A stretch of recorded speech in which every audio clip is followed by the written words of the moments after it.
iPhone is an absolutely amazing platform with over 500,000 applications. However, with so many apps and not a great way of browsing, some of the best apps go undiscovered.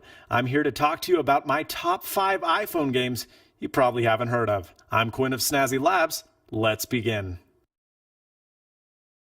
The first application we're going to be taking a look at is Muffin Night, which is 99 cents in the App Store. Now, from the main menu, you can see that there is a single player as well as a multiplayer mode. Now, multiplayer is pretty awesome because if you have other friends who have Muffin Night, you can play on a local Wi-Fi network or you can play online with other gamers. Now, the basis of the game is pretty simple.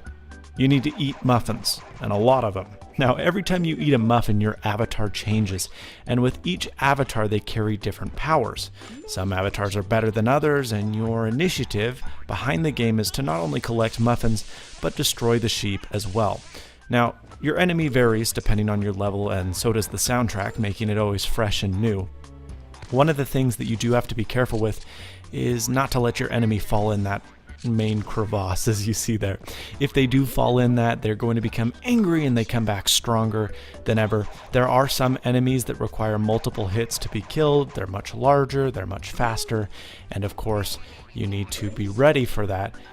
As the levels progress, things get more difficult. There's more enemies, they're faster, they're stealthier, they're stronger, and it becomes an increasingly big battle to beat them. Now, as you can see, you can level up your characters as well, which makes it always refreshing and new.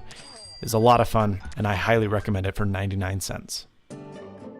The next app we're going to take a look at has to be my favorite game of all time, and that is called Bag It. Now, although the concept remains the same throughout the entire game, there are a lot of different twists on the game that can totally change the style, making it a lot of fun and having a certainly high replay value. Now, as we can see, the concept is really pretty simple. You need to stack groceries inside of a grocery bag without trying to damage very many.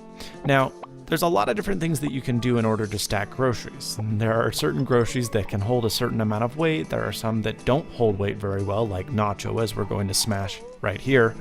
And the concept behind the game is you need to stack as many groceries as you can without dropping any or without smashing anything else. So as you can see, we dropped that grocery, it smashed. So you have to be fast, you have to be quick, but you also have to be efficient.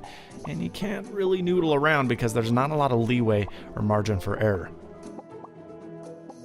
Your final score is determined by a bunch of different variables such as the speed and efficiency in which you can stack, as well as a final bag shake test as you can see here. Now ideally nothing would smash, but we do end up smashing cereal, and I do get docked points for that. Now I still get 3 stars since this is one of the first levels, however, I would get a higher point score had I not smashed that cereal box. It's a lot of fun. There's lots of game variations where you have to destroy groceries, protect them, and a bunch of other game modes, making this a really, really fun game that has a super high replay value.